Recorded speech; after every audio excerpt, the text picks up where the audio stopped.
Welcome back, everybody. So we'll start with just a short meditation to kind of bring us back into these ideas really gently. And so if you can get yourself into a posture that feels good for meditation, nice straight back. Seeing if you can get your back to balance so that it doesn't feel like a strain to stay upright.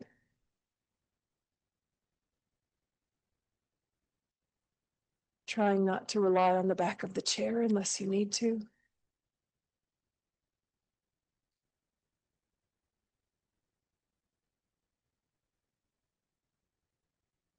And do a check-in with the body, noticing if there's any areas of tension that you can consciously release and relax.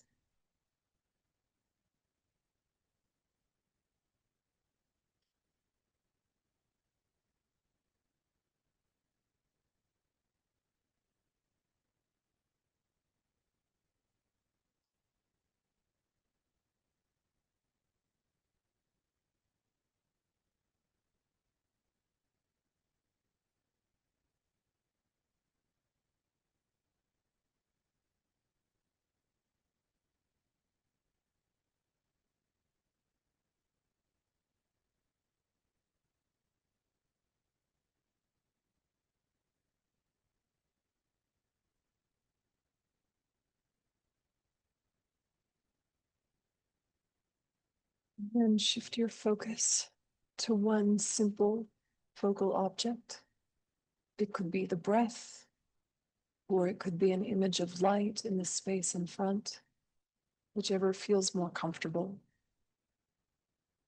And choose that simple focal object and settle there for a couple of minutes.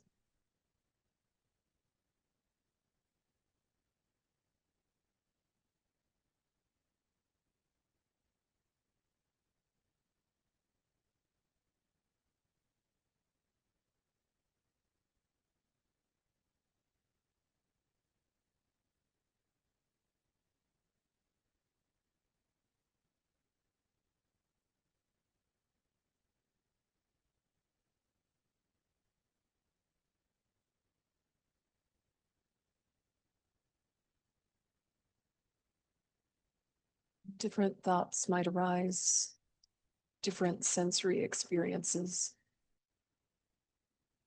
And you simply choose not to give all those other things your interest. Let them arise and dissolve naturally. And keep coming back to steady awareness of either the breath or an image of light. Simple and direct.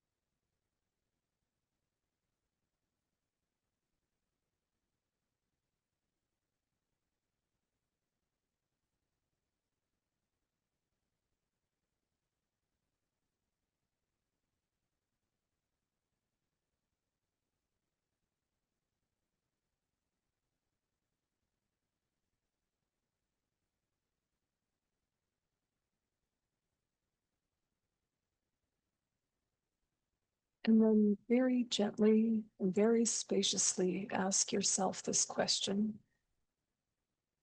What ways of thinking bring me fatigue?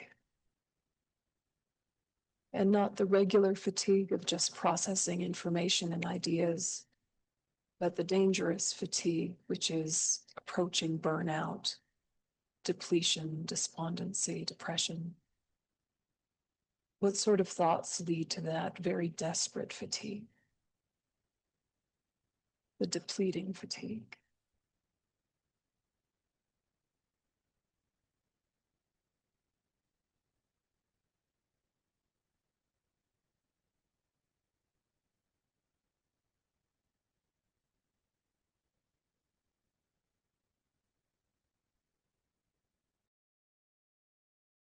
regular tired versus burnout tired?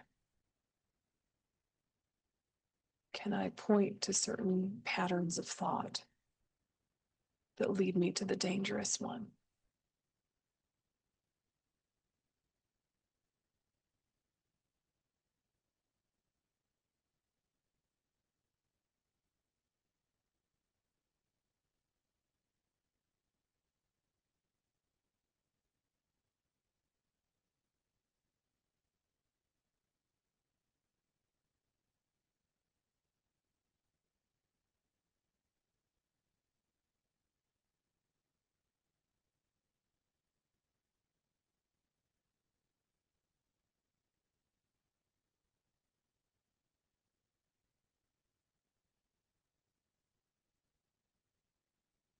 And maybe it's not the specific words or themes. Maybe it's a sort of energy that accompanies those thoughts. Is there a tightness or a hunger or a neediness?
It's okay if you're not sure or it's not definitive, or if it's very clear and you're struck and a little bit fragile about what you find.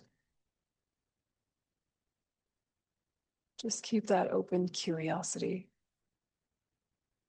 and then consciously shift to asking yourself, what sort of thoughts give you energy? The sort of thoughts that give you contentment as opposed to those that make you too excited, too attached, that edge of anxiety accompanying the excitement. So again, looking at healthy energetic thoughts as opposed to neurotic energetic thoughts. Can you find the difference within yourself and your own habits of mind?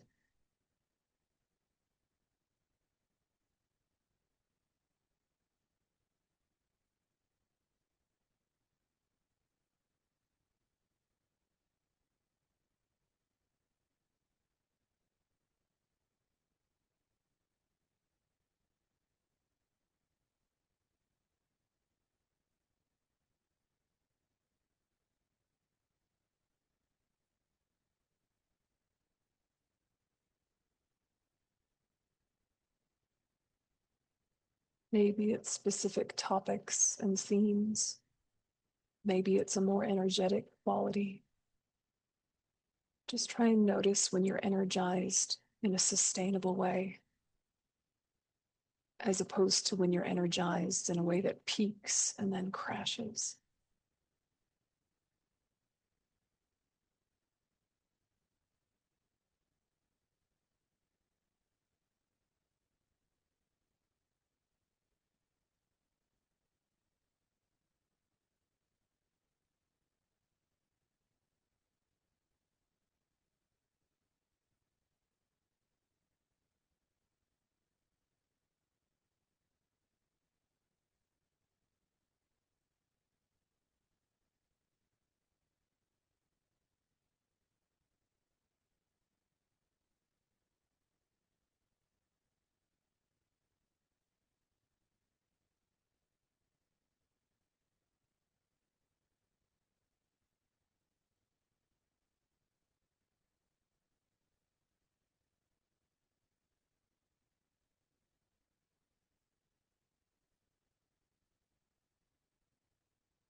Gently set that reflection aside and we revive our motivation for doing the class.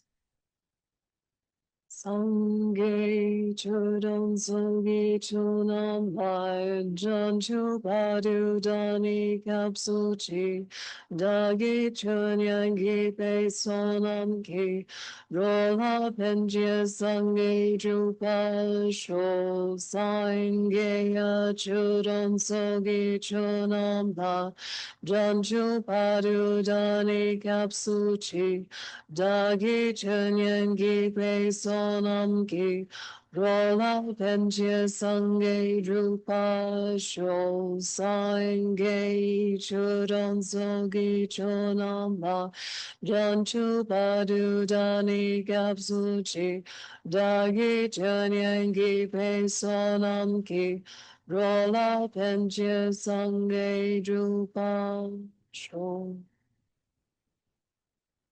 Okay.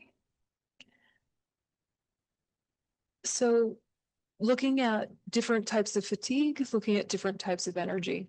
It's just a kind of straightforward exercise of self-awareness, and I think it's a useful one to kind of just come back to in quiet moments if you feel like it, because do you feel there is a difference between regular tired and like approaching burnout tired? Is that you kind of, yeah? And same with energy. There's like sustainable, happy, contented energy. And then there's kind of anxious, excited energy that like peaks and crashes. You know, like you got yourself spun out. You got yourself too excited. So it's like it's happy-ish, yeah, as opposed to kind of the more healthy energy, which is kind of more cruisy, contented. And you might have like a, you know, good belly laugh, or you might have a real moment of connection, but the spikes aren't like crazy spikes that then go crash. And it's helpful to think of it in terms of a meal, right? Like you could have jelly beans, right? Jelly beans are delicious, right? They are sugar. And you will be like, yay, yum. Oh, now I need a nap, right? Yeah, yum. And then you're kind of like perked up from the sugar, right? For about 5 to 10 minutes. You're like, woo woo. And then, uh-oh, sleep, right? Or just like random depression out of nowhere. You're like, I feel so sad now. There's nothing wrong, but it was just as a sugar crash, right? And you see it with children. And you know, if children have too much candy, they become crazy and speedy, and then they get overtired and have a tantrum. We've seen it a billion times. We do that with our thoughts. We have jelly bean thoughts, which are like, woo, and then, oh, right? So what are our jelly bean thoughts that do have like a sweetness to them and a spark to them, but they come at a cost because they're colored by attachment. Yeah, there are certain things like that. And it's good to be aware of it because in the moment of intoxication, you forget the crash is coming. And then similarly, there's like good, healthy meal with, you know, enough protein, enough greens, enough fiber, enough all the things, and it's delicious. A beautifully balanced, homemade, healthy meal takes longer to prepare, takes longer to eat. And then once you eat it, if it's the right portion at the right time, you are happy and content and full for a while. You're just cruising along. And then when it finishes digesting, you don't have a crash tiredness. You just have a, I need a snack. It's not a big deal, right? So then what are the healthy meal thoughts? Yeah, that really like are sustainable, are nourishing, do help you have energy. And when they kind of run out of gas, there's no cost that is kind of like a desperate cost. Like, you know, I used to tease my father about loving nostalgia. He loves any kind of music or literature that is nostalgic and kind of like gets you into kind of a happy longing for things long past. And, you know, he'll listen to songs from the 60s, and there's nothing wrong with that per se. And it's cute, and I'll join him. But sometimes he gets on a roll, and then he's kind of melancholy afterwards. And it's like you're missing the delight of today by being too sucked into the past. It's like, by all means, touch it. Like have your playlist and, you know, listen to the Doors, by all means, proceed. Right? Sure, why not? And also, it's like, so there's a difference between when he's just kind of touching it and enjoying it and moving on, and when he gets sucked into this like nostalgic afternoon. And then afterwards, there's like a bit of ennui. There's a bit of just kind of bittersweet melancholy. And like, it'll never be like that again. Yeah, right. And we all have this kind of edited memory that we go back to as if it's nourishing. Oh, that time when I was young and vibrant and full of life and everything was music and romance, forgetting you were totally insecure in those years. You were full of all sorts of neuroses. You had all sorts of worries. And now you're actually a lot more sane, but you have this like edited memory of just when your body was bouncier. Right? And it's like, yeah, we were a little bouncier in our 20s, sure. But, I wouldn't trade it for the world. Right? I don't want to be back there. I mean, hopefully I'll have another perfect human rebirth, but my goodness, I was silly. Yeah, so it's okay. I'm happy to sacrifice the buoyancy of youth for the lessons learned and the sanity found, right? All of us are. But when we're thinking of thoughts, like what are our version of that? When we get sucked into some sort of like, this is a comforting, nourishing, entertaining attachment thought that seems to have no problematic aspect while you're in it. But then when it kind of runs out of gas, there is sadness or just kind of a letdown. Yeah. There are whole other thoughts that are the healthy meal thoughts. What are your healthy meal thoughts? And so if you can really become clear about like, where does your mind return to for satiation? To be satisfied. Where does your mind return to find comfort? Wanting comfort, wanting to feel satisfied is not wrong. It's just we need a more accurate strategy. We need a more effective strategy, and it's going to be one that involves considering others. Sometimes when you have a friend that's really, really depressed and you're annoyed at them for being depressed and you're like, come on, let's get out of the house. Let's get out of the house. Let's go do something. And they're like, no, grr. Right? You have a friend like that, or you're that friend. Sometimes you're that friend. And when you're really in the depths of it, not talking clinical depression, I'm talking kind of everyday modern life depression that most people have periodically, you don't feel like getting out of your cocoon of sadness. And it feels like it's jarring to get out of your cocoon of sadness. But then as soon as you think of others or connect with others, it's such a relief. Like say you had a coffee date planned that day for a good friend and you're like, I really can't let them down, but I don't want to go out. I don't feel like going out. I'm tired. I just want to stay home and just be sad. Thanks. Right? But you make yourself and then you're happy and it was great. Right? A million versions of that in our life. So we need to challenge the thoughts that lie, because we all have thought patterns that lie, but they give us the comfort of familiarity, of repetition. They give us some quick comfort, but then at some cost. So when we're developing joyous effort and when we're developing more strength in our practice, sometimes we just need to preempt all of that by inviting healthy thoughts right off the bat. And some of the healthy thoughts to bring in are called, wait for it, the four forces. Okay, so these are power. These give you energy and power. Sometimes we underestimate the power of aspiration. So just remembering the benefits of spiritual path and positive work can create drive. So if you're thinking, oh, I need a good thought project, aspiration, like, okay, what would I like my life to look like? Or what would I like to be doing differently? And not with a critical eye, but an aspirational eye, where you're just like, okay, actually, I could volunteer at that soup kitchen, or I could deepen my philosophical understanding in this topic and do this series, or I could go into this retreat, or, something. You're just kind of playing, and then you're like, yeah, I would like to do that. And it's not, I should do that. Then you've ruined it. It's more like, I could. And that would be beautiful. Okay, what would it take? And then you just become really practical about what would it take to do that thing? What are the steps involved? Step one, step two, and then it's like a fun mental journey rather than all these years you could have been doing this. Don't do that to yourself. That's nonsense. But aspiration can build drive that is not that hungry, needy, shoulding vibe. It's that drive that just feels like you're uplifted into. And then when opportunity arises, you're right there in it.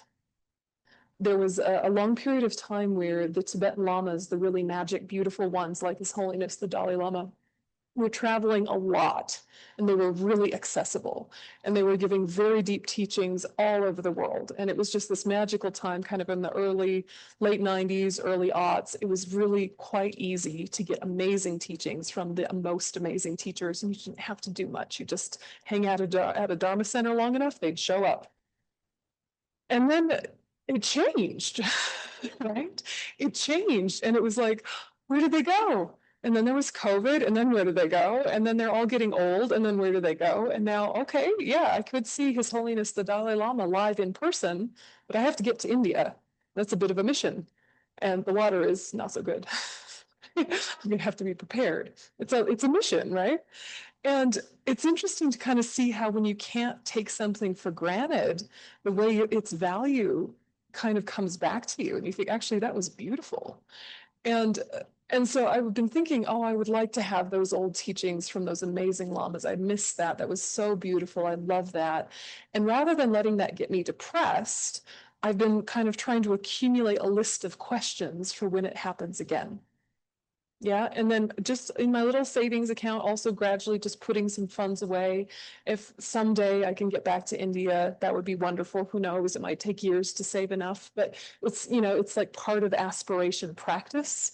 So I'm just kind of, okay, here's my questions, here's my little savings pot. Okay. And then His Eminence Jada Rinpoche is coming to America, and I haven't seen him in ages, and I'm so excited. And so I'm like ready.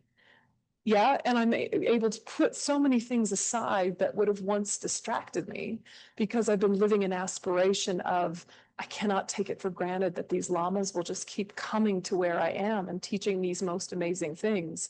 That's a very specific set of conditions.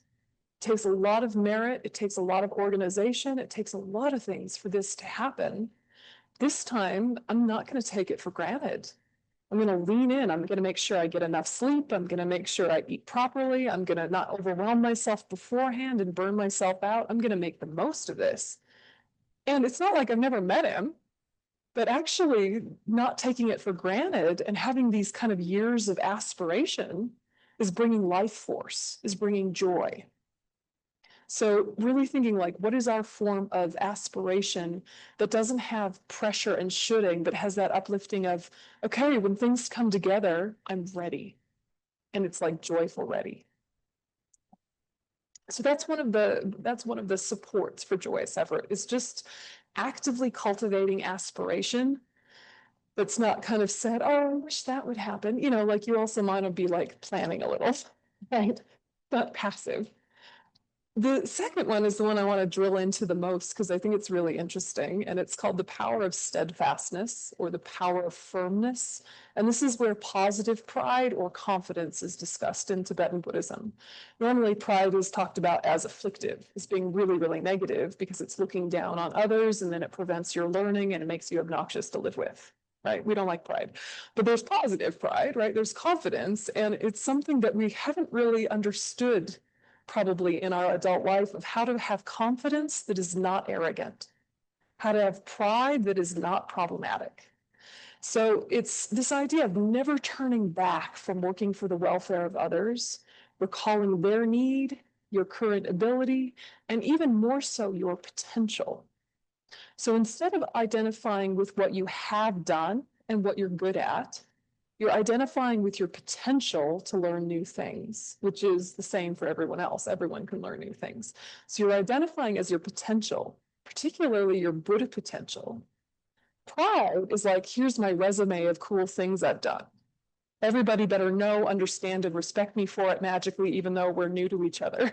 Right? When you're meeting new people and you're like, here's my resume of cool things I'm good at, right? Or my resume of like health issues that I've been triumphant over and are way harder than yours. Competitive health issues, right? Or competitive like lama, or competitive retreats, or there's all this weird competitiveness we do with each other. And it's because of insecurity, and it just is obnoxious to be around, right? It sucks all the air out of the room. But we need to feel empowered, and we need to feel steady and confident. So how do we do that without it being gross? Right? Because pride is so gross. And Americans particularly, and I am American, but I lived outside the States for so long that it helped me see myself and see ourselves with that cringe of, oh my gosh, Americans are so obnoxious. Oh my God. We're just unbearable sometimes with our like, ta-da, look at me. Yeah. And those of you who have traveled and those of you from other countries are like, yeah, we know. Right. But I think that when we're trying to cultivate this power of steadfastness, it's not about achieving.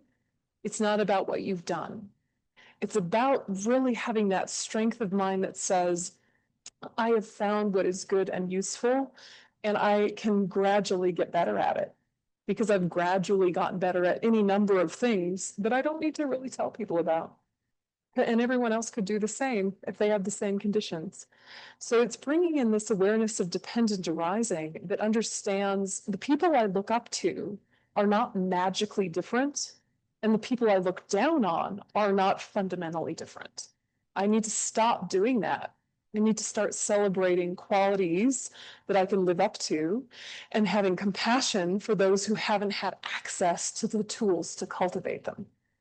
That if we'd had the exact same series of lifetimes as the person we're looking down on, we'd be exactly like them. And if we'd had the exact same series of lifetimes as the person we look up to, we'd be exactly like them.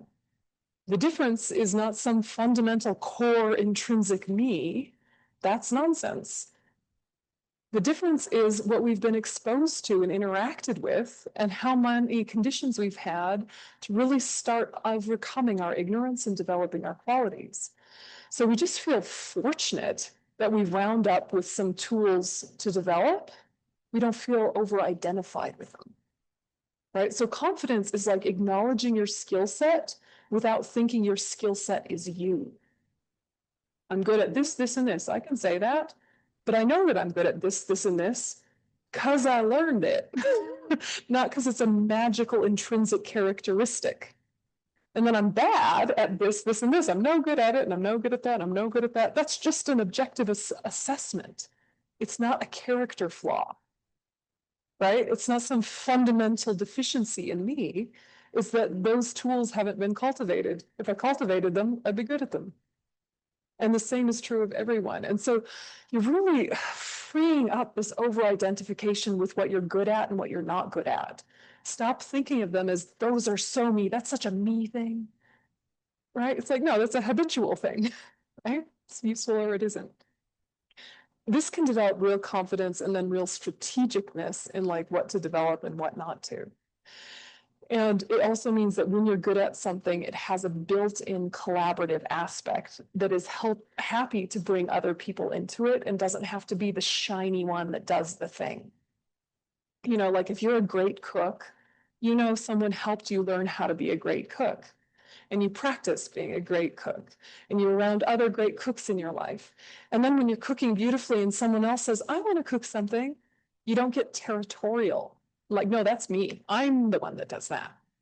You know, you're like, oh, great, you too? Wonderful. Bond, not competition. Bond, not competition. And then again, that connection thing gets reinforced. Thoughts so far or objections so far? What do you think of all of that? This power of steadfastness that is confidence, not afflicted pride. Yeah, thumbs up.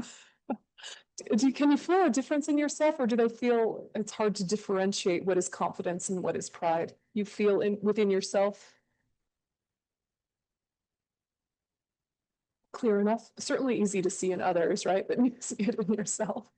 Yeah, when you're just feeling solid, competent. Yeah, I'm competent at this because I've had the support to learn it, not because I'm amazing. Yeah, please go ahead. The mic's over there with Venerable Dildrip. I was just going to add that I just turned 64, and as I continue aging, I'm less confident. Interesting. And and it's not an issue. It's not an issue, but it's ability to concentrate, ability to lift heavy things. Different abilities are fading. Yeah. And I feel more like I'm even though I'm quite present here, I am already dissolving. Yeah. I Yeah. can feel the process happening. So it's quite humbling in a way and exciting.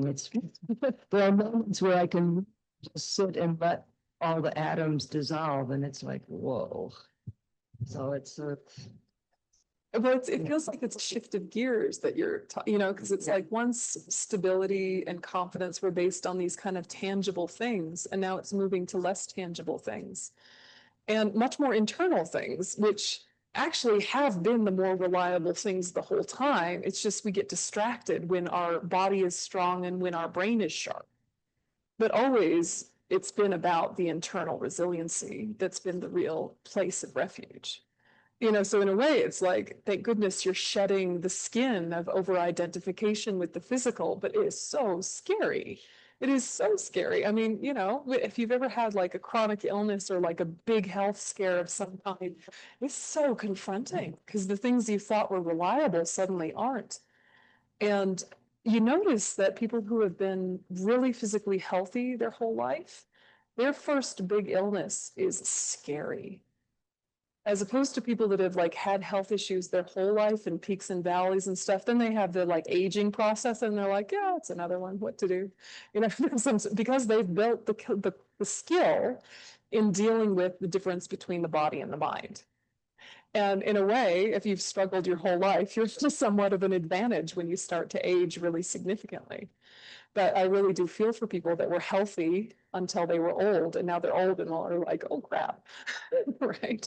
And again, it's not like some amazing character trait to be strong with noticing your aging process. It's a skill that's built over time. And so none of us are linear in our growth. We're all peaks and valleys, right? There are areas we are so mature and developed and really integrated. And then there are these areas where we're so fragile and vulnerable and haven't done a lot of work. And when you're with your peers who are all kind of the same age or have the same education, you notice, especially as you kind of get over 40, right, that those parts don't line up, that you've grown in different ways at different rates. It's like, oh, wow, you're amazing and so patient with, noisy family members and obnoxious things like that. And then here, you just completely lose your cool in traffic. But you're amazing with screaming babies. Horrible in traffic. Weird. I'm great in traffic. Horrible with screaming babies. It's like we don't match up in our growth. And then that adds to that dissonance and that comparison that we get into that makes us feel less connected to one another. So if we can just kind of like acknowledge growth is not tidy and it's not like across the board. If you're good at this, you're going to be good at everything. I know that happens to us sometimes when we're looking at like celebrities or political figures or Dharma teachers who have amazing qualities, amazing charisma, really inspire us, and then turn out to have also other things that are like quite dodgy or like quite unexpected. And you're like, but how both, right? As if you're going to have all of this tidy growth. Remember the first time you heard about how unfortunate Woody Allen was, and you're like, oh crap, now I can't watch Manhattan. Right? Like, he's still a great filmmaker and just so unfortunate and problematic. Both things are true, right? And to be able to hold nuance, to be able to hold shades of gray, this is the kind of maturity that gives you confidence, the steadfastness to keep at your practice, because you're not expecting this nice, even, tidy growth in all areas. You understand life is not like that, and that you might have actually been far more brave and bold years ago, and you lost that skill because it didn't get energy. It's not like it's lost to you forever. It just didn't get reinforced. And so, okay, if you want it, bring it back on purpose. So it's interesting to just kind of play with what is it that you double down on and say, this is me. And what do you sort of say, oh, well, that's just a habit. Oh, that's not me. Right? Right? And like even think of your own body, like, oh, my eyes are really me. My hands are really me. But my gut growing especially, that's not really me. My real gut is much smaller than this, right? That's not really. It's like it's all your matter that you're sort of in control of. It's not any more or less you than any other part. right? It's like over-identifying with your hair, and you're like, it's already dead. It's not you, right? Right. So we're just kind of like seeing the absurdity of the things that fuel pride also fuel disconnect, also fuel insecurity. And it does not serve us. Pride has never served us. That our whole culture is saying, have ambition, perform your identity, find who you are, celebrate who you are. You are not any of those things. Who are you? Where are you? You're just merely labeled on a collection of parts, you know? And just kind of having that spaciousness, such a relief. And then you develop steadfastness that says, okay, what can this bag of bones do? What can these set of neurons do? What can this mind that is beyond the physical do? And let's just gently workshop it and start to really refine the priorities without that sense of me, you know, underlined, because it makes it so much more relaxing. So first kind of positive pride, you know, the non-problematic pride is this pride about action, which means no matter who else may be your companion as you practice on the path, you don't count on them. You got to accomplish it yourself alone. Engaging in the Bodhisattva deed says, I alone shall do it. This is pride about action. Now, this one is really easily misunderstood because it's a psychology, it's not an action. And if any of you were ever Lama Zopa Rinpoche students, were any of you Lama Zopa Rinpoche students before he died? No, but you might read some of his books and come across this. Okay, so just as a disclaimer, he famously would end his dedication prayers with, you know, may I become enlightened for the benefit of all sentient beings, la, la, la, la, la, and may I do all of this by myself alone. Yes, you've heard this dedication. He adds this, and he's speaking to this particular form of pride, which is not about literally doing it by yourself alone.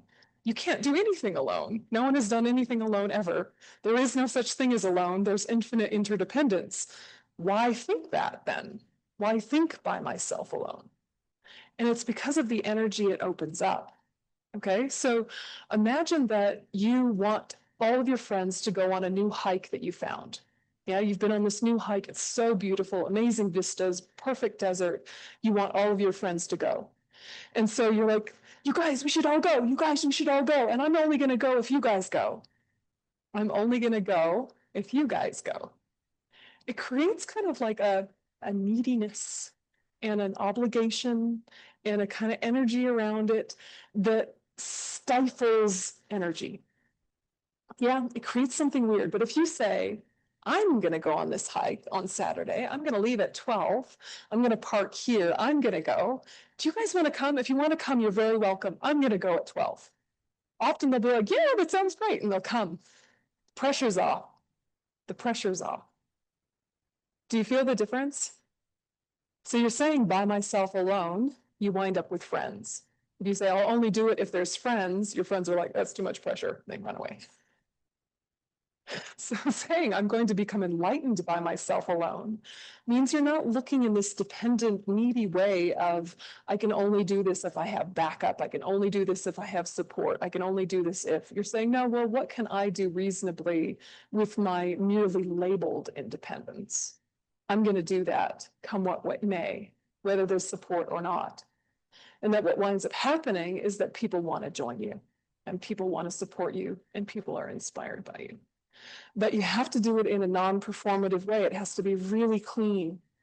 It's interesting because some of you may know, I've just started a nunnery in Oregon, and the nunnery needed renovations. We were going to make our barn into a gompa. And barns and gompas are not the same, as it turns out. Come to find. And I don't know how to drywall. That's not been a skill set that I've developed as a nun over 22 years. I did not know how to drywall. And I also don't know how to carpet, and I don't know how to install sinks. And comes to find there's quite a number of things that need to happen in a Gompa that are not my skill set. What it turns out is I can just teach once the Gompa exists. Right? But I thought, all right, well, everybody really wants a nunnery. They don't really know how to start a nunnery. Turns out I'm the only nun here. Why don't I just start and just do what I can do at a speed that I can do it gently, with no pressure, I bet there's a YouTube video that will explain how to drywall. I bet there's a nice grumpy old man somewhere in the neighborhood who will help me. Let's find the nice grumpy old man who will help me drywall. Found one, totally nice. His name's Chuck. He looks like his name's Chuck. So Chuck and me did some drywalling over the winter, just gently at a certain speed. And then of course, gradually people are like, oh, cool. Yeah, I can see what you're trying to build here. I can help you with the kitchen. And then gradually someone's like, oh, yeah, you could have done that a different way and a better way if you'd hired a professional. Here's some money for that. And it just sort of gradually people want to join you in the good thing. But if I had kind of gone around kind of ho-hum, needy vibe of like, gee, I wish we could have a Gompa here. It's like manipulative, gross, disgusting, right? Like, yuck. Even though it's still a good idea, the vibe is just, ugh, right? So the thing is that if you have the mentality by myself alone, even if you wind up not having any help, you're not going to burn yourself out because you're pacing yourself according to what you could do alone. But then what happens is you inspire the people around you and they want to support you doing the good thing. So there's a lot of things in your life that are not necessarily Dharma center things that are just, you've had this project or this idea. And then as people get inspired, they want to help you. But if you go in desperate for support, they run. So by myself alone doesn't mean by myself alone, but it's a very helpful psychology to have because you will pace yourself and you will not burn yourself out because you have to think, I will only do what I can do by myself. And then how wonderful it is when you get the backup and then you have like an excess of energy. You're like, well, that got done. What else can we do? And then it's this beautiful momentum starts to get developed and this beautiful community starts to get more connected. And part of our pride will do the wrong way of by myself alone. We'll get martyred by myself alone. I'll do it by myself alone. Like you're, I don't know, some relative in your life or some chapter in your own life. I'll do it by myself alone. No. And then it's like no one gets to hang out with you and no one gets to help you. And they kind of feel alienated by your excessive independence, by that kind of like rugged individualism that Americans are so proud of. I can do it all by myself. Then you don't let anyone in, and so if we can just be really curious about what is the psychology of I'll do it by myself, but I am open to collaboration. I am open to connection, but I'm just going to do it because it's worthwhile doing. And that gives its own energy. Gradually support. So it's an interesting one. This is called pride about action. So it also means that if you're not worried about who's your companions on the path, sometimes you wind up with better companions. Okay, so that's also a fun one. Thoughts about that? Are you having do you feel any resistance or do you feel any insights or ideas about this one?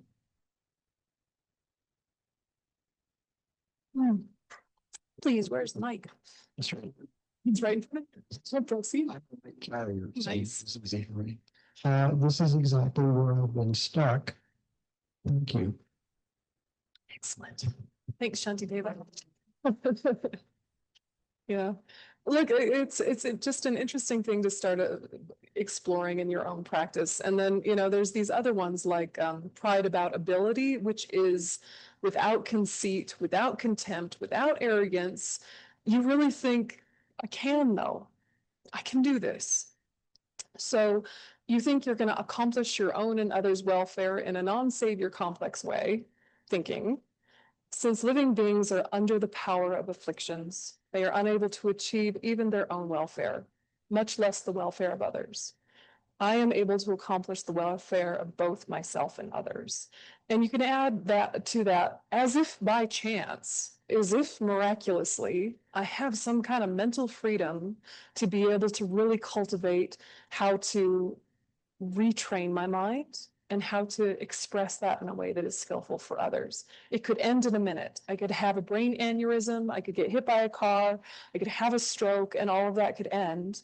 But right now, I actually can take the reins of my life. How many people in our life do we have that are sweet and kind and wise and altruistic, but are just so clouded by the drama of everyday life or so consumed in their own kind of minutia but it doesn't occur to them to even connect to any spiritual path particularly. And they wonder why they suffer, and they wonder why they're not as content as they can be. And they're just kind of always in this grumpy discontent or this kind of sad, needy, ennui thing. And it is to be expected. It is natural. It is part of the first noble truth. And then occasionally a living being kind of pokes its head out of the sand and is like, wait, there's more to life. If that's us, that's a kind of healthy pride to have, which is kind of like the old cliche saying, if not me, then who? If not now, then when? Right? You have a moment of clarity, have pride in that clarity and utilize that clarity. There's, of course, people smarter than us, kinder than us, with more tools than us, but it doesn't mean that they've had the conditions come together for that kind of clarity of let's pursue the deepest meaning, not just taking the edge off of the immediate sufferings of the day, not just bringing in some incidental entertainment, gradually marching towards death. You know, so it's a different kind of pride. It's like, oh, you know, I was drowning and now I have a breath. Let's figure out how to build a boat. Everyone else seems to be just flailing. I'll try and build a boat. And when I'm on the boat, I can get other people on the boat. And then together we can get to the other shore. Whatever analogy works for you. Yes. Aaron asked you a question about savior complex. Oh, thank you. Yes. Aaron says, can you define savior complex? I could define it in any number of ways, but I guess very pop psychology, roughly speaking, it's like you think you're Wonder Woman or you're Superman, and you have a weird kind of arrogance that's like, I'll save you because I know best for what you need in your life. And they're kind of like, do you know? And usually we talk about it in terms of like white savior complex, right? Where we see some group of people that are people of color that are struggling in some way from our perspective, but they're actually fine, right? And we go in guns a-blazing, like, I'll help you, I'll fix it, I'll do this, I'll do that. And they're like, we're fine, leave us alone. Or like, we can come to our own solutions, you know, give us access to the things you have access to because of all of your unearned advantages from being a white person. But like, don't come in and tell us what to do with our life. We're smart people, we can figure it out. Savior complex. Parents do it with their children a lot, you know, because they're used to it. Because, of course, when kids are kids, they need you to help them shape their understanding of the world, life, and choices. But once they're grown up, you're just so in the habit of looking after them that you go in like, oh, your workplace is not paying you enough. Here's what you should do, honey. Yeah, you should talk to your boss and you should talk to your coworkers and you should organize a union and you should do this and you should do that. And all your kid wanted was for you to just listen to them and say, wow, that sounds hard, hon. And they'd be like, it is hard, but I'll get through it, you know? So savior complex is when you kind of feel like it's always up to you. It's by myself alone in the wrong way. Sometimes oldest daughters have it. Lots of different people, groups of parents have it. White savior complex, savior complex, eldest daughter complex. But you kind of feel like you're the one in the family that is the only one that can do the thing. You're the only one that can solve the argument. You're the only one that can look after mom. You're the only one. It's like no one is indispensable. No one is indispensable. So it's pride and obligation all mixed together into identity. And it disempowers the people around you and makes you overly interfering when you're not invited. And it's often from a very good place, a kind place, an altruistic place, but it's got overkill. And it's got that arrogance that kind of thinks you know best. Because you have sometimes, maybe often, but you've put it in your head that it's always. So we might all have some form of savior complex that needs to be examined. It often goes very horribly together with codependency, right? They're best friends. And we have to remember that if we're working for the welfare of all sentient beings and we're thinking, I want to become enlightened in order to help all sentient beings become enlightened, that doesn't mean that once you're enlightened, you start injecting everyone else with enlightenment. right? If it was as easy as that, the Buddha would have done that for us and we wouldn't be struggling right now. If it was easy as just, "Bing, now everyone's enlightened." It's not like the Buddha's like forcing us to learn a lesson. He would have just been like, yeah, here, this is better, right? So when we're thinking I need to work for the welfare of all sentient beings, what we're thinking is how to be the best condition for people to awaken themselves. We're not spoon feeding people the path. Everyone's access to the path and point of kind of connection to the path is going to be really individual. What you're trying to do is develop your own path such that you are that positive influence. If you make it really ordinary and really immediate, think of like when you're in a group of friends and there's the one very dominant person that pulls it into divisive politics. Not problem-solving politics, not ideas politics, but like us versus them politics, and then just starts going to town about the other side. And it's not productive and it just gets everybody agitated, right? And you might not like that conversation, but you're not a strong enough condition to pull it into health because you haven't developed your own position clearly enough and deeply enough. And if you were to try, it would feel obnoxious and goody two shoes and no one would listen to you anyway.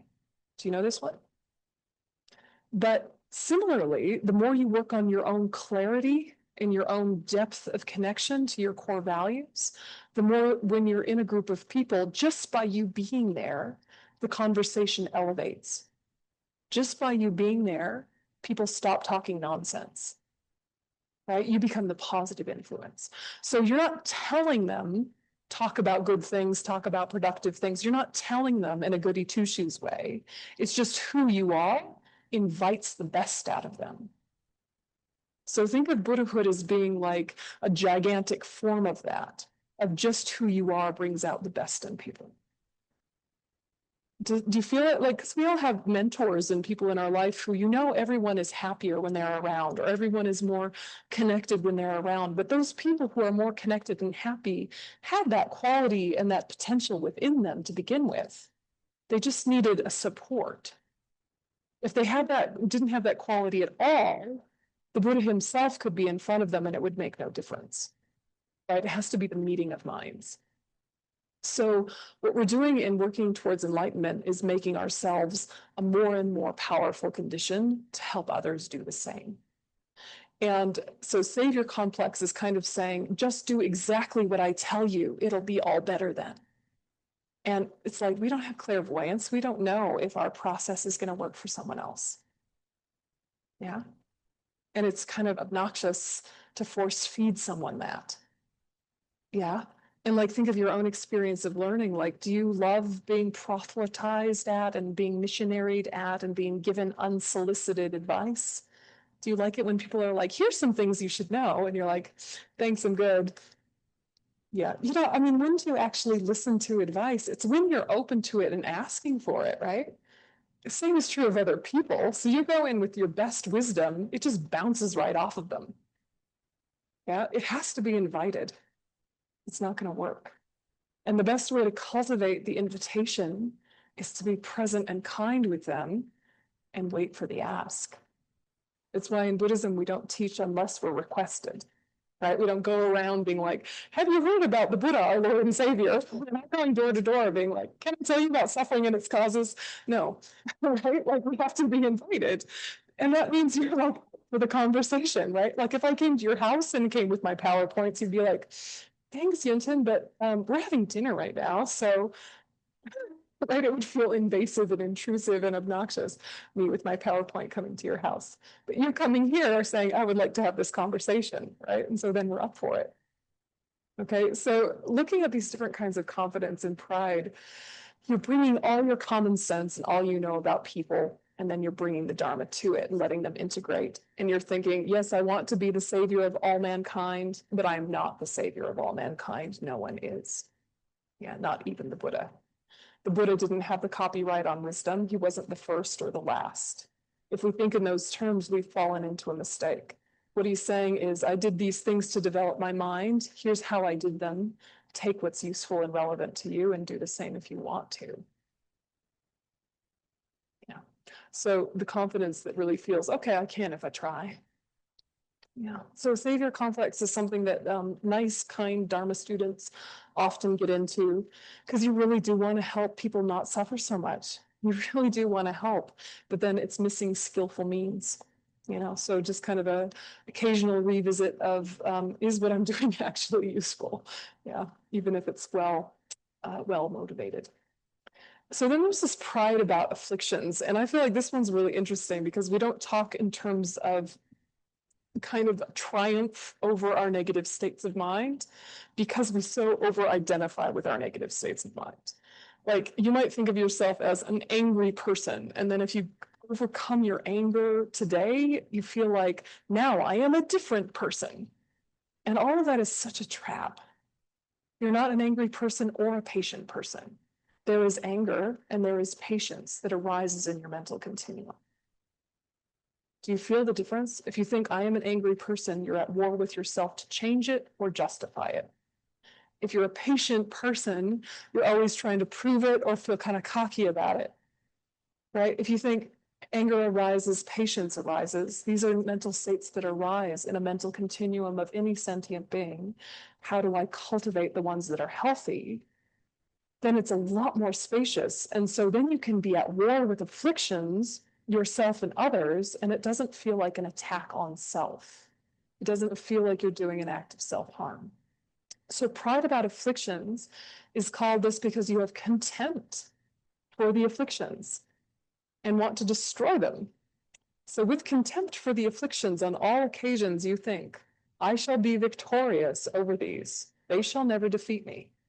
It means being steadfast after you've generated the courageous thought to destroy the incompatible factors. So if you do this with over-identification of your negative states of mind, this is an attack on the self. But if you understand they're different from the self, then you can be like, anger is the enemy. I can attack anger. It ruins my peace of mind. It ruins my kindness. It blocks my good heart. And other people's anger is also my enemy, but they are not my enemy. People's anger is my enemy. My anger is my enemy. Anger in general is the enemy, not the people whose continuum rises within. And it really helps you when you're with folks that are struggling and have strong habits of negative states of mind, because you think the problem here is the affliction. The person is fine. The person has Buddha nature, but that affliction is a problem. It can sometimes feel in the spiritual path like you have to make peace with people's bad behavior in order to love them. And we're not asking that at all. You can say those behaviors and those afflictions are unacceptable. I love you forever. And I mean, psychology says similar things, yeah? It's just we're coming at it from this deeper place. So if you can think in those terms about yourself, go to war with your afflictions. You feel the little like grain of anger arise, which starts as what? Like mild irritation, subtle annoyance. You feel it starting to arise and you think that is poison. I will not allow it. And you immediately apply the antidote. If you think, oh, it's only right I should be irritated. It's only right I should be annoyed because look at how people are. They're so obnoxious. Now it's got fuel. Now it starts to spread. And of course, the more it spreads and the stronger it gets, the harder it is to antidote until eventually anger takes over your system and there's nothing to do but wait for yourself to sober up. But if it's little, you can deal with mild irritation. You can deal with mild annoyance. You don't need Buddhism for that. You just need a moment of, oh, oops, right? Yes, please. Keeping score of the online questions that very briefly flicker. There was one there about rebellion. Oh, thank you so much. I can feel like rebellion is in here, but I can't figure out where. Tell me more, Teresa. More words. No pressure to type quickly, no pressure.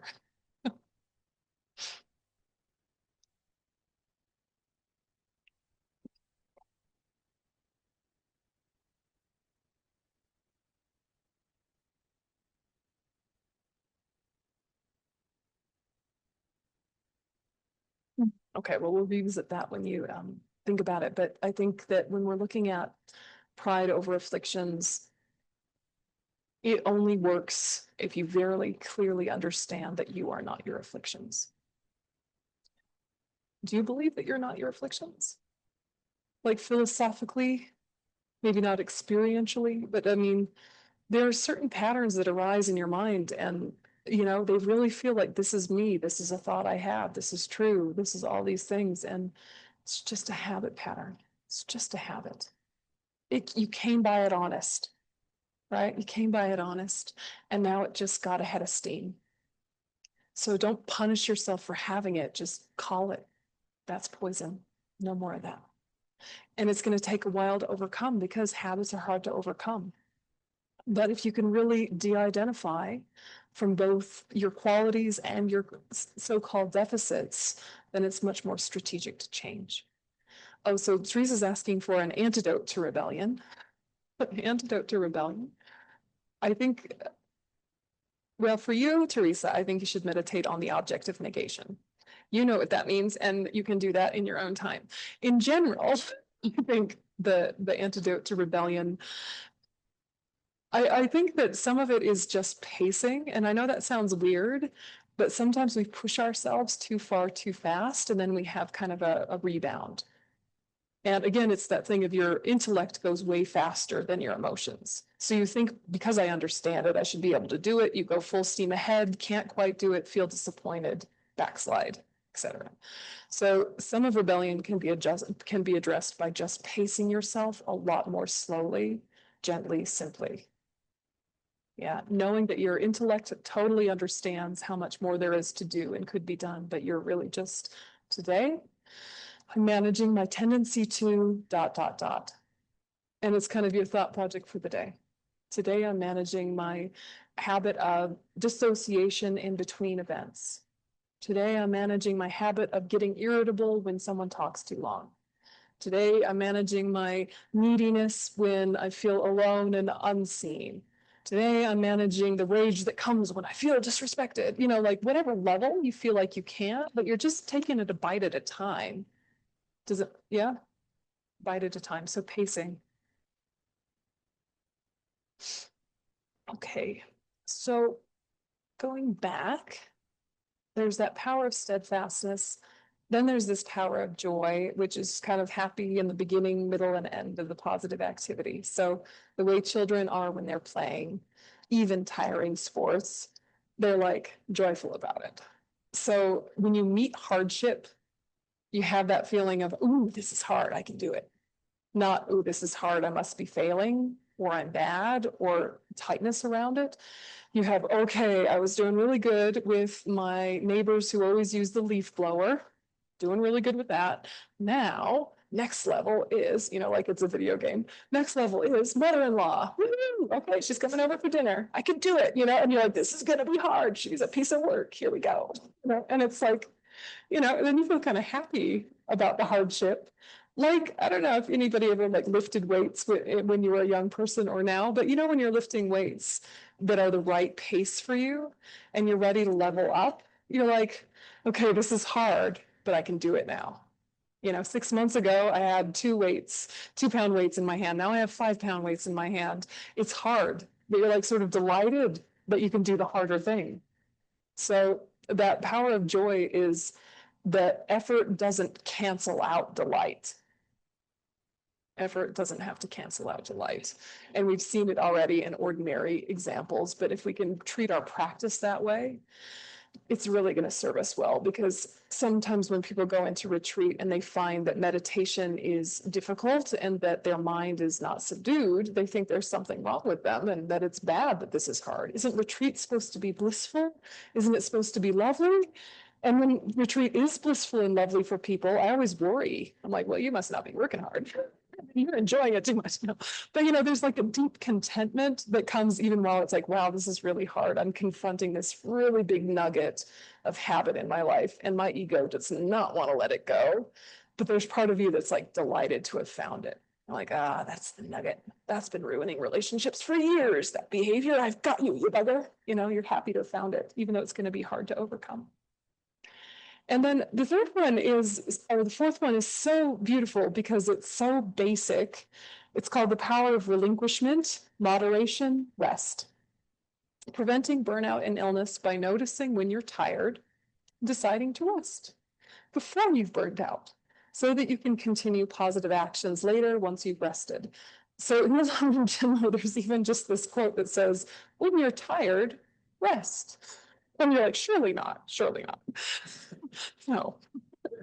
But I mean, it's like, actually, if you want to prevent burnout, and if you want to recover from burnout, you have to rest before you're burnt out. And it's so obvious. But in our society, we sometimes don't feel like we have permission to rest unless we've made ourselves sick, unless we've completely fried ourselves. And it's particularly in Dharma centers or charities or nonprofits where you're doing good work for people and they really need it.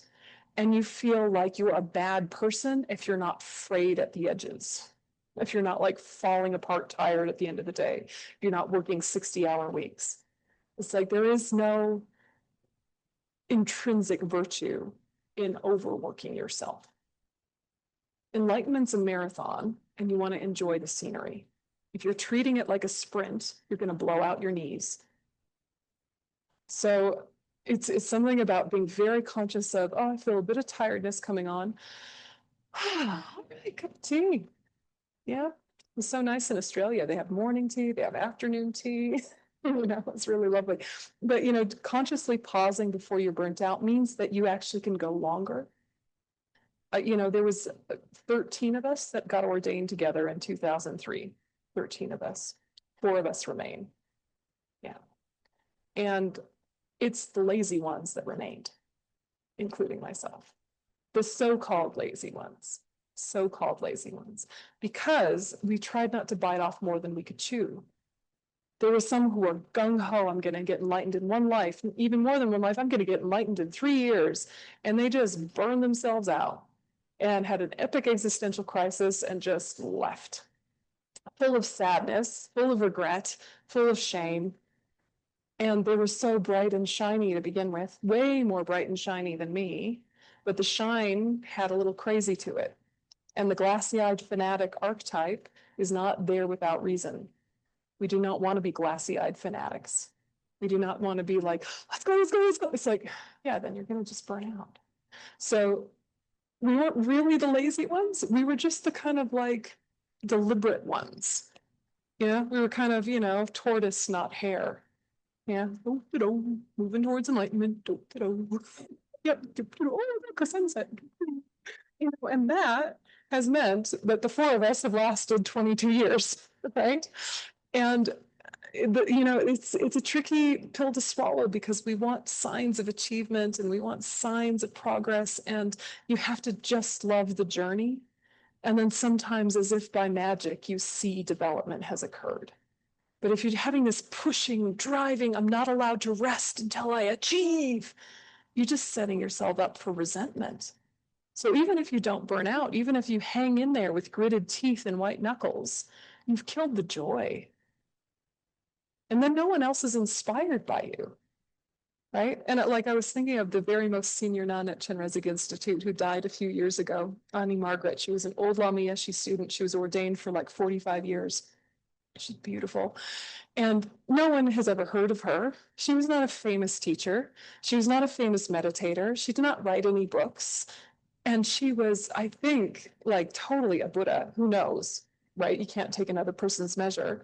But I remember when I was first ordained, we were having these like once a week check-ins with a senior nun. And she said, look, I knew I was never going to be anyone important, but I knew I could be a happy nun. I knew I could be a happy nun, and that would make people happy. And that made them go, she seems happy. Perhaps Dharma is part of why she's happy. Perhaps I should practice Dharma, right? And of course it was quite true. Like she was just a delight to be around. She just did her practice, got the job done, nameless, anonymous. Only those who lived with her knew her. But I mean, you felt it when she left. Oh my goodness. Whew. She was so beautiful. And so if we can kind of have that, I need to love this path that I'm doing. Otherwise, what is the point? I need to have joy with it. Otherwise, I'm not going to help anyone. They're going to be like, look at you with your gritted teeth. What is the point of that? you know, and there was one sweet monk, I remember, he was so lovely. He was all into fasting and prostration, and he was going to do 100,000 prostrations right off the bat. And he was like gung ho, and he was really onto it. And he started looking like really gaunt. And he was really, really, you could see his muscles, but also you could sort of see like all the bones in his elbows too. And you're like, I feel like you need a sandwich. But anyway, you're right. And, you know, and I'm obviously tend towards the other extreme, you know, and I used to be a baker before I was a nun. And so, you know, I'm a well-fed nun. Got good solid, I'm gonna last through the winter. So we were two ends of the spectrum. Like I'm very squishy and comfortable, and he was very like sort of tight and bony and gaunt. And I could tell there were some really new students who really looked up to him as if that kind of deprivation was a virtue. And of course, he disrobed after a year, you know, and like he was a beautiful monk, and I just wish someone would give him more sandwiches. But even if they had, he wouldn't have eaten them. But it was just interesting that people were inspired by the extreme when we need to be inspired by the ordinary. Like His Holiness saying, "I'm just a simple monk," is not an accident, right? It helps us understand that enlightenment is accessible, that this is something real, normal people with all sorts of hypocrisy and foibles can do. If you think it's only the realm of magic people, you go into that laziness of despondency and you just get so sad and you think, I can't live like that, not realizing no one's asking you to. And that enlightenment isn't built that way. And that if you look at the 12 deeds of the Buddha, the path that he did before his enlightenment, or at least showed the aspect of doing before his enlightenment, when you see the pictures of the Buddha all gaunt, skinny, fasting, that was before his enlightenment. That was when he was in the extreme of deprivation. He had come from the extreme of indulgence, right? His whole life, palaces and pleasures and concubines and pleasure gardens and musicians. And then he saw old age, sickness, and death and was like, oh my gosh, I have to practice the spiritual path. Then he went to the other extreme, excessive fasting, too long meditation, falling apart, no energy. And then he achieved the middle way and had some soup and got enlightened. Right? Have some soup. For the love of God, right? Have some soup. So we're looking at enlightenment as this thing that we need to always be checking day to day, what's too tight, what's too loose. Because it's going to look different day to day. Different chapters are going to look different day to day. What's too tight, what's too loose. For you as an individual, not comparing to anyone else. What is a discipline that is self-care? Yeah, because when we hear discipline, we should equate it with self-care. When we hear renunciation, the determination to be free from samsara, we should hear self-compassion. What is the kindest thing you can do for yourself? Stop creating the causes for suffering. Renounce the causes of suffering. What is the way to really support and facilitate your development and joy and growth? A gentle, sustainable discipline schedule, right? Gentle, sustainable discipline. Very gentle, non-performative. No one needs to know. If your non-Buddhist friends saw it, they'd be like, really? That's all you do? Not realizing how deep and significant it is. So if you told your non-Buddhist friends, oh, I meditated for 2 hours, they'd be like, oh, wow, 2 hours. But you know 20 minutes is heroic. 2 hours, you're off with the fairies, right? You're thinking through your playlist of greatest hits of life events, or your greatest hits of tragic failures, or you're half asleep in a kind of blissful la la land, or you've just kind of like gone into like an anxiety attack. 2 hours for most people is not a good idea. You work up to 2 hours. Don't even worry about the hours. But 20 minutes every day, 15 minutes every day, 5 minutes every day, heroic. But if you were to tell anyone, they'd be like, really, that's it? So it's not a performance, right? It's your practice. Thoughts, questions? Yeah, please. Let me pass the mic. First of all, thank you very much for this teaching. It's connected dots I didn't even know I had. Really appreciate it. But one, savior complex, someone you really love, really suffering, lost in anger. Yeah. How do you get in? I mean, Yeah. you have to first make peace with the fact you might never get it. Yeah, you first have to release the worst case scenario. And that is a big ask. It doesn't mean you're giving up responsibility or giving up care, but it's like you first have to be like, what if it never gets any better? What if it gets worse? Can I make peace with that? Because partially from our belief system, it's not the end. No one is a lost cause, but some lifetimes are just too clogged with bad conditions and they kind of need a reset and a new life and new conditions. So their next life hopefully will be better. And the fact that you've had a close relationship will come in handy. And when you meet again, whether you recognize each other or not, there will be that legacy of care and connection. And maybe you'll be able to pick up where you left off, but they have better conditions now. So if it's something like first make peace with the worst case scenario and then backtrack to, okay, today, what could I do that has no pressure, that is just an invitation? It's just an invitation, whether with or without words. The people in our life who are really struggling, they may know why they're struggling, they may not. They may have made peace with their struggle, they may have not. They may realize that they're having a negative impact on the people around them, or they may not. It's hard to know, but you have to trust that you are the expert of the relationship between you and really feel into, would this work?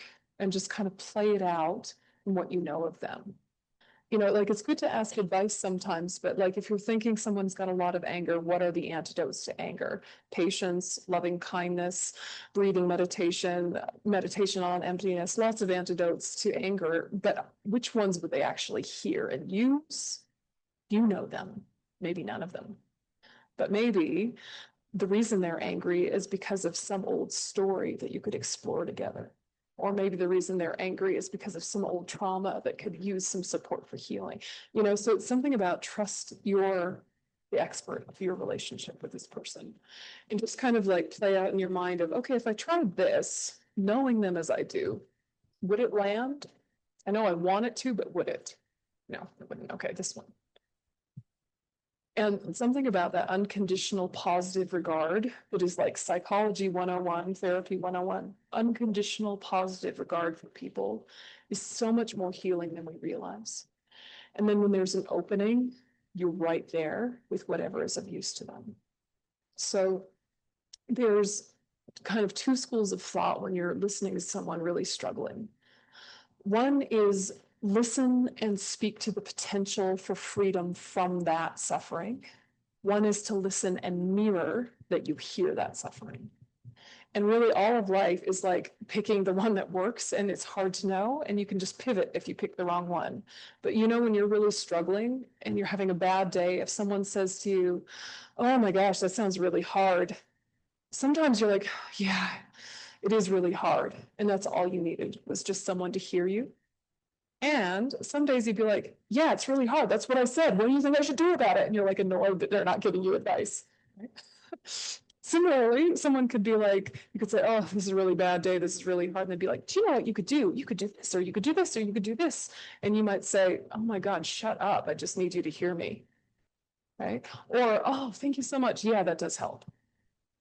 Right? So when you're supporting someone, if you can kind of have those two lenses of, does it feel like they need support for connecting to their way out? Or do they just need to be mirrored, and that releases the tension of the moment? And if I pick the wrong one, it doesn't matter. I can just switch. But compassion is kind of holding the energy that does both. Because if compassion is the wish for all sentient beings to be free from suffering, what you're doing is you're acknowledging suffering and honoring the potential for freedom at the same time. Empathy is just hearing the suffering and being like, yeah, that sounds hard.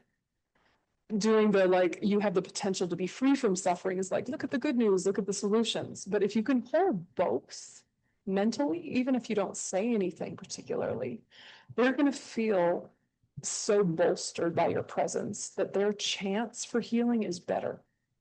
Not guaranteed, but it'll help. So something about compassion is deeply respectful. You're not pitying them, you're not patronizing them, you're not talking over the top of their suffering, but you're not over identifying with them as their suffering. And if you can stay in that place of compassion for them and for yourself, because you are struggling with them, then you can see what's useful in the moment with the best effectiveness. Today's a day for silence. Today's a day for sports. Today's a day for a hike. Today's a day for a deep talk. You will know at least a little bit better than usual if you can start with that compassion. So, I mean, I think all of us are probably with you. We all have probably someone in our life that we wish was suffering less and we don't know what to do with them. And in terms of that exact person and that exact relationship, it might be fairly minimal what you can do, but the habit of compassion will make that relationship between you better and your peace of mind more consistent. And then what I do is I use that as fuel for my deeper practice that knows if I were a bodhisattva, if I were a Buddha, I would know what would work. Right now, I can make an educated guess. I can make an educated guess that's somewhat useful. But the more developed I become, the deeper my wisdom of knowing skillful means will be. So even if I can't do anything for you today, I'm using you as part of the reason I sit and meditate and really deepen my practice because I want to be able to help you someday, some life, somewhere. So you just kind of use it as fuel. And sometimes you really can do a breakthrough and sometimes you can't. Well, my heart is with you. And we're probably all thinking of that person in our life. We're like, oh, I wish I could help more. And you are just by loving them and not giving up on them. The frustrating thing is we always want a strategy, right? Tell me what to say, tell me what to do. And it's like, it's not that simple, right? It's not that simple. Says the child of a therapist. Right. Yeah. It's interesting.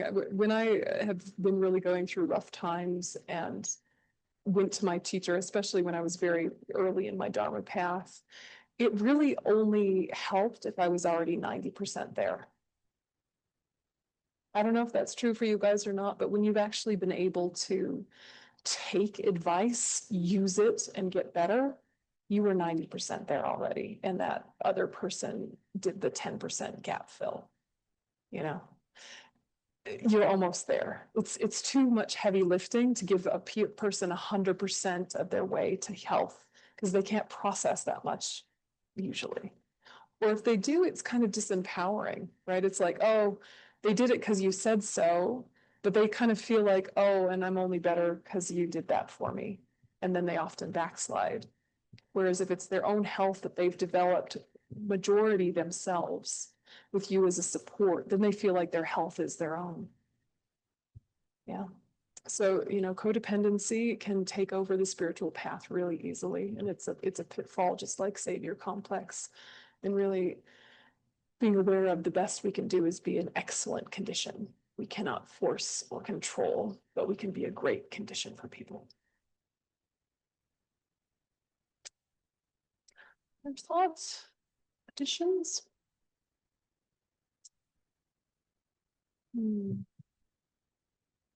There's some interesting verses from Guide to the Bodhisattva's Way of Life I thought you guys might like. These are all related to joy as separate.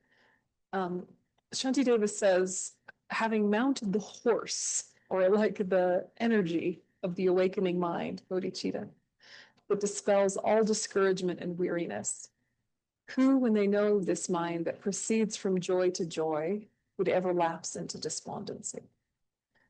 The supports when working for the sake of living beings are aspiration, steadfastness, firmness, joy, rest, and moderation. Aspiration is developed through fear of misery and by contemplating the benefits of aspiration itself. Thus, in order to increase my enthusiasm, I should strive to abandon its opposing forces, to amass the supports of aspiration, self-confidence, joy, and rest, to practice in earnest and to become strong in self-control. How could those who out of faint-heartedness have given up trying to find liberation because of this deficiency?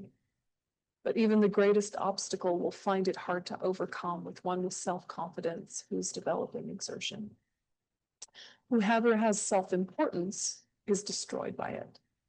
He is disturbed and has no self-confidence. For those with self-confidence do not succumb to the power of the enemy, whereas the former are under the sway of the enemy of self-importance. When my strength declines, I should leave whatever I am doing in order to be able to continue with it later. Having done something well, I should put it aside with the wish to accomplish what would follow. Just as an old warrior approaches the swords of an enemy upon a battlefront, so shall I avoid the weapons of the disturbing conceptions and skillfully bind this enemy. Just as poison spreads throughout the body in dependence upon the circulation of blood, likewise, if a disturbing conception finds an opportunity, unwholesomeness will permeate my mind. So this is talking about all these things we've been discussing today. And I think that this part here, when my strength declines, I should leave whatever I'm doing in order to be able to continue with it later. This is power of relinquishment, power of rest. And it's really interesting to think about when you have pushed it too far, burnt out and stopped, how hard it is to like pick yourself back up again, get yourself back on the horse, get back to it. It wastes so much time. But if you rest ahead of burnout, then you rest with anticipation. You think, I love doing this. I need to rest so I can do it. I love doing this. I have to rest so I can keep doing it. Not, I've done it too much and now I've got nothing left. I'm done. But yeah, so the strategic use of rest is something I really want to leave you with today, is when to rest and how. And to really examine what is restful. Because if you're filling yourself with content while resting, it's not so restful. Look out the window, drink some water, sit quietly for a sec, and then keep going. Right? If you're meditating and you keep falling asleep, stop meditating and take a nap. Then after your nap, do a meditation. You know, it's like, don't be at war with conditions you can't control. Yeah, really be proactive about those ones you can. And there's no shame in it. It's skillful. So there's also, where's the other one? This one, I love this one. Okay, this is about the self-discipline part. So this is again from Shantideva. Yeah, the suffering in my awakening will have a limit. It's like the suffering of having made an incision made in order to remove and destroy a greater pain, right? Like you're happy to have surgery if it's going to cut out the cancer. You're like, ouch, but great. Yeah. Even doctors eliminate illness with unpleasant medical treatments. So in order to overcome manifold sufferings, I should be able to put up with some discomfort. So we're not saying compulsively rest, like it's going to be a little hard to do this, but like it's for the greater good. Yeah. Although people work in order to be happy, it is uncertain whether or not they will find it. But how can those whose work itself is joy find happiness unless they do it? If I feel that I never have enough sensual objects, which are like honey smeared on a razor's edge, then why should I ever feel that I have enough merit, which ripens in happiness and peace?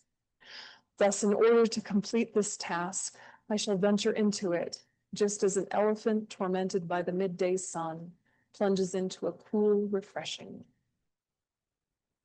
Okay, so for me, honey from a razor is very helpful.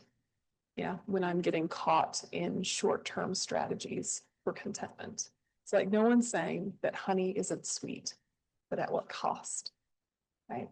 So, you know, you're going towards the problematic trains of thought, honey from a razor. Right? And then when you're thinking of your practice, like an elephant tormented by sun, slipping into the lake, going, ah, something like this. So when you're looking at joyous effort, if you can kind of get some images in there or some hacks in there, a phrase here and there that just kind of helps boost you back into what's of benefit. What we're going to do now is just a little reflection to see, of all of these words, of all of these ideas and strategies, what's one or two that you want to play with in your practice going forward. And then, of course, you can revisit all of them whenever you want. But let's just kind of take a minute and reflect through the content of the day. And you choose, you curate what's going to really be of use to you. So just sitting for a moment, settling, letting the body stabilize and balance.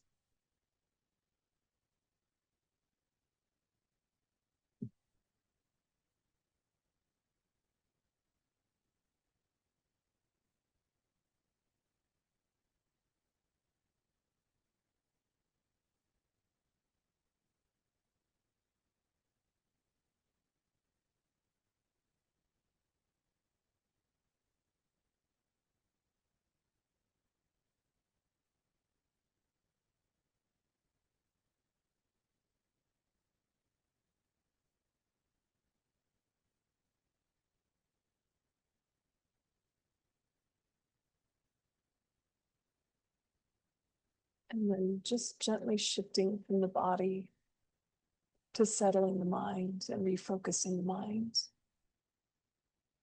Return to one focal object, either the breath or an image of light, and settle there for 2 minutes, allowing surface distractions to settle, strengthening your attention.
So first, thinking about the types of joyous effort.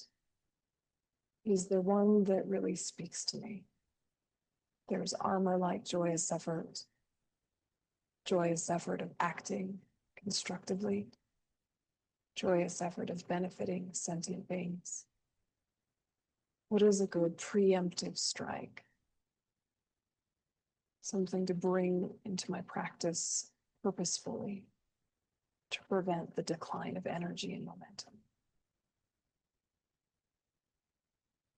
And so armor-like joyous effort, this enthusiasm for practice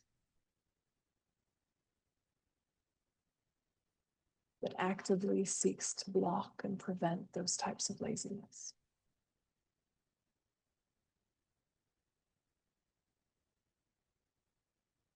So this proactive generation of strength that says, I shall dedicate myself for eons to benefit even one sentient being.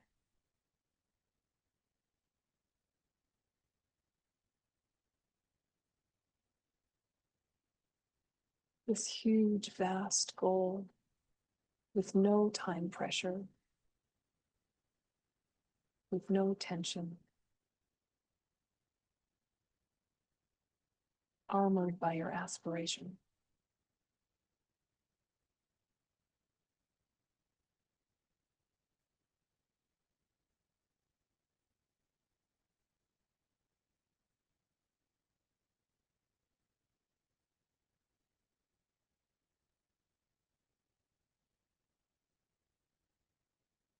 And then the joyous effort of acting constructively, supported by aspiration to benefit sentient beings, making our mind energetic and delighted in practice.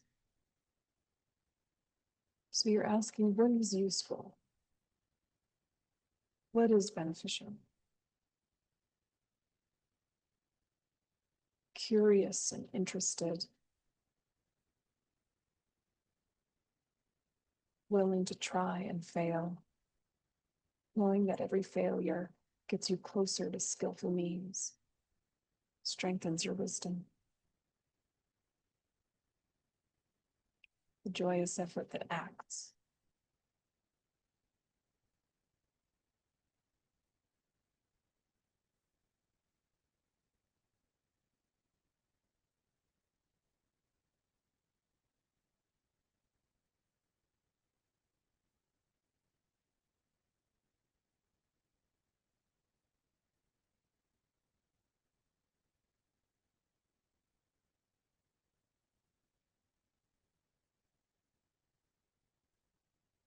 And then there's the joyous effort of benefiting sentient beings, reaches out to help, particularly those struggling mentally and physically.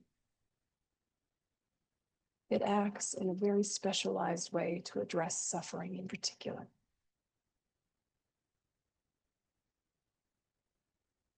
And so do you feel like the one to focus on for a while is the first one? Armor-like joyous effort prevents all the things that we don't want. Or the joyous effort of acting constructively that supports those doing good, helps those struggling, cultivates aspiration. Or the one that zooms in on those particularly struggling, that reaches out to all the vulnerable.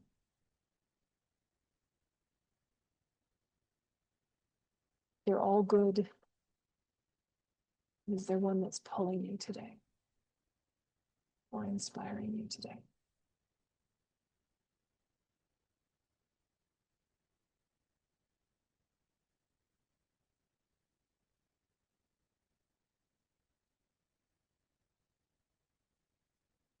Experiment with what each one might look like in your daily life, in your mind, in your actions.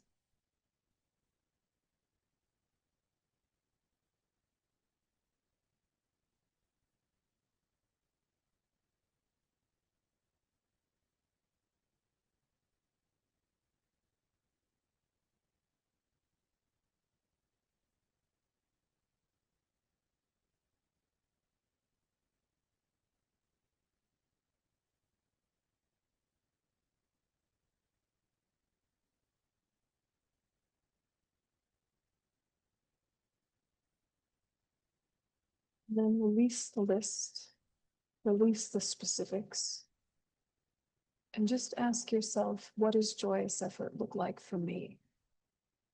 If I were to be motivated by the intention to become enlightened for the benefit of all sentient beings, what ways of thinking might boost that thought, reinforce and give it strength?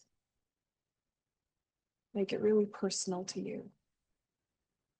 What is joyous effort like for you?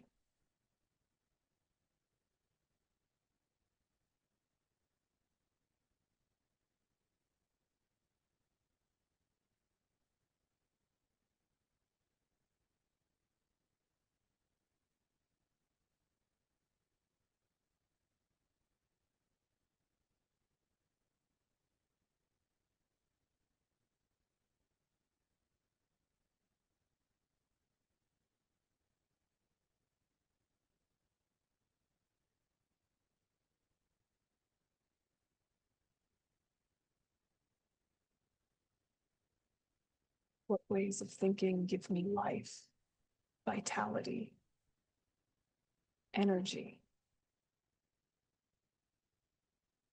What is my type of joyous effort?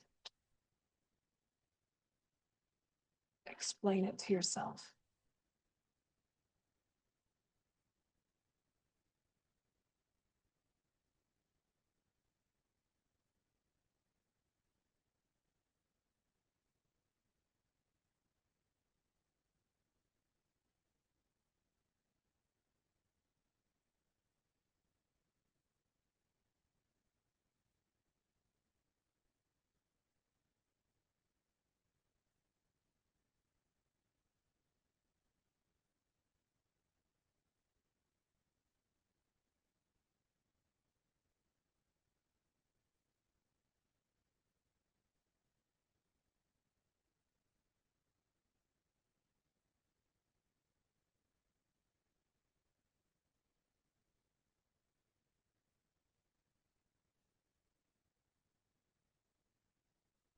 And kind of visualize in your mind how you might be on a day like that, full of joyous effort. What your general demeanor and mood will feel like, or how you hope it to be. Make a picture in your mind of yourself filled with joyous effort.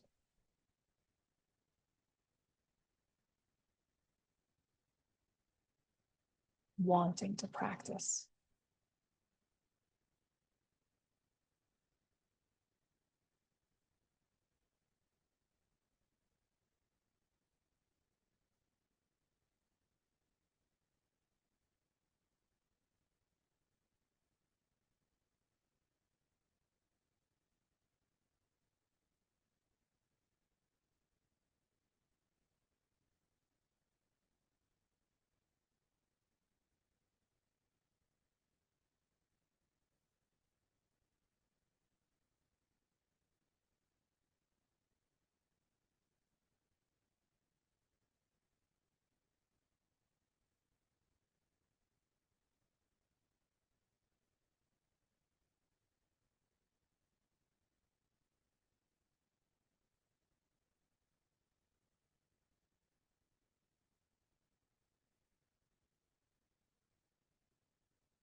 So holding that picture in your mind of yourself with joyous effort, then think about what would support that and make it steady, make it more consistent.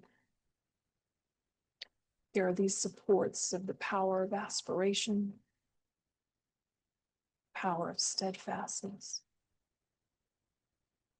power of joy, power of relinquishment. So just picture yourself filled with joyous effort, really delighting in practice, on and off the cushion, alone and with others. And then the supports for it being other thoughts, like aspiring for the positive work.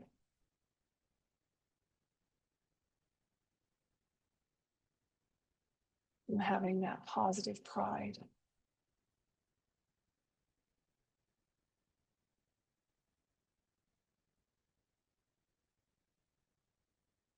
That joy that is not diminished by effort itself. And that wisdom that knows when to rest.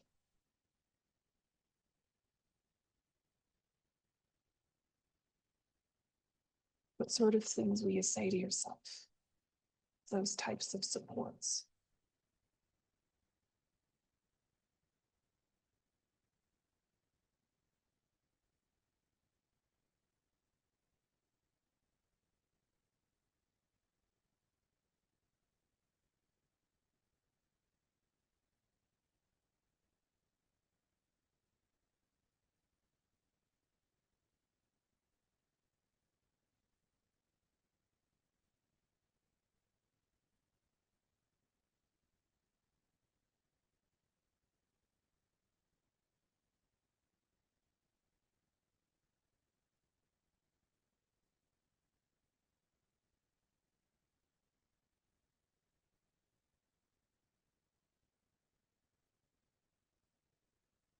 And again, release the list and make it really personal and individual. When I am in this good space, this joyful space, what sort of thoughts will keep me there or return me to it quickly? What can I say to myself to stay steady with it?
If it feels comfortable, you can invite the support of the Buddhas and Bodhisattvas, particularly Chenrezig, the Buddha of compassion. And imagine that Chenrezig, radiant white, made of transparent light, appears above the crown of your head. One in nature with all of your teachers, and also one in nature with your own potential. Just imagine him if it feels comfortable to do so. Or just a general sense of radiant white light above your crown.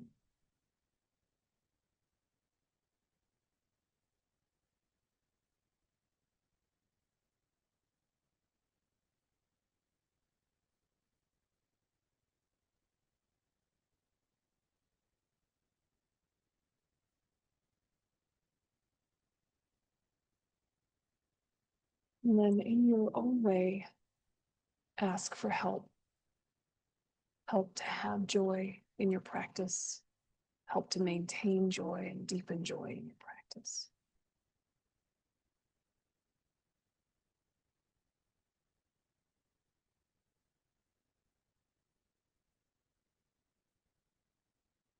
May I be of benefit to all sentient beings, joyfully and sustainably, moving from happiness to full enlightenment.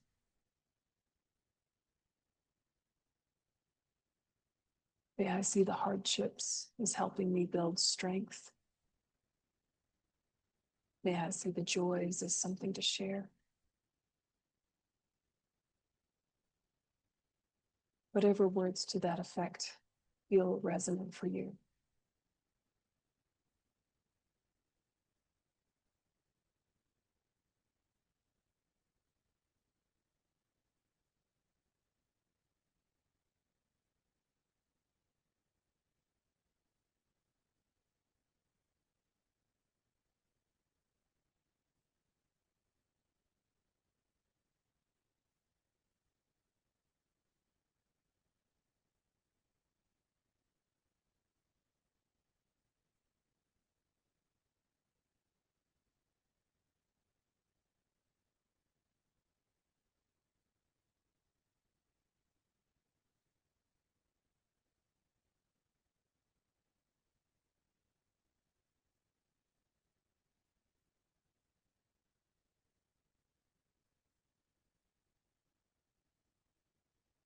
Response, radiant white light flows from the center of Chenrezig, down through the crown of your head, down through your whole body,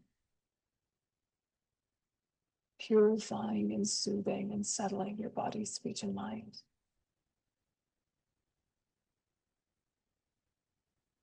Clearing stress, inviting clarity.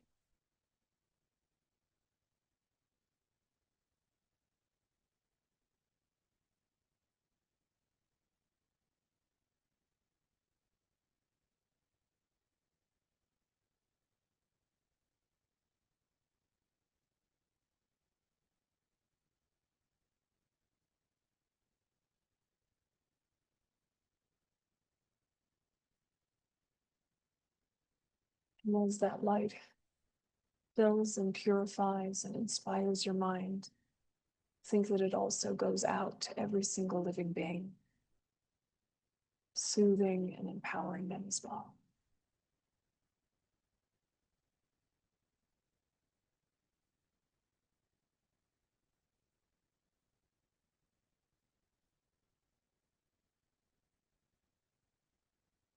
And we can add the mantra to the visualization, adding strength and depth. Om Mani Padme Hum. Om Mani Padme Hum.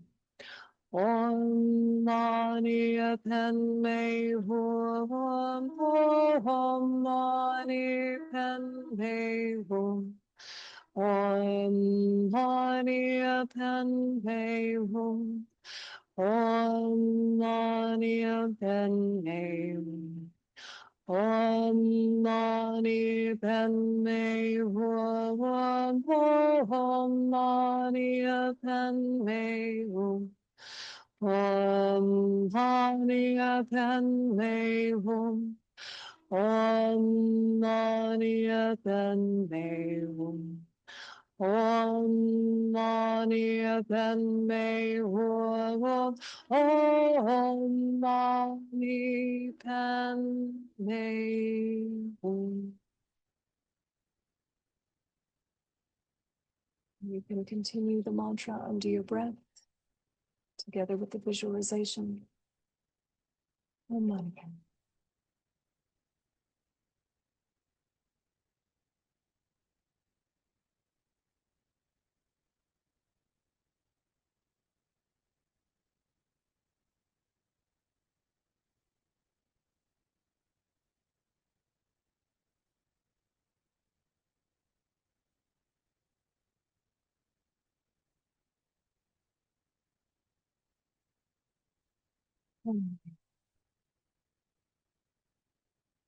Shenrezig dissolves and absorbs into you, blessing your body, speech, and mind.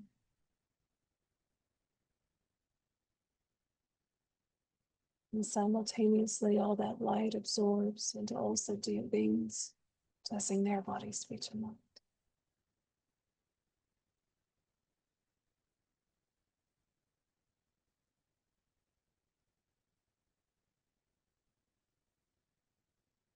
And we'll dedicate with Shanti Deva's prayer.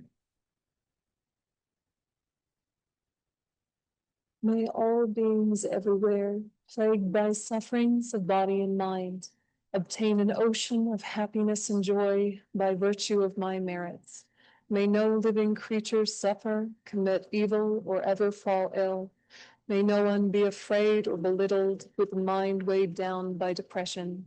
May the blind see forms and the deaf hear sounds.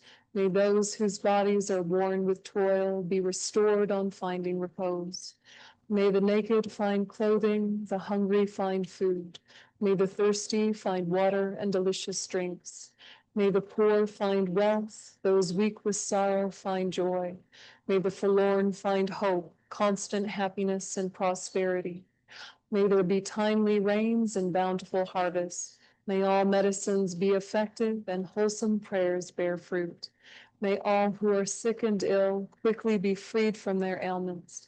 Whatever diseases there are in the world, may they never occur again.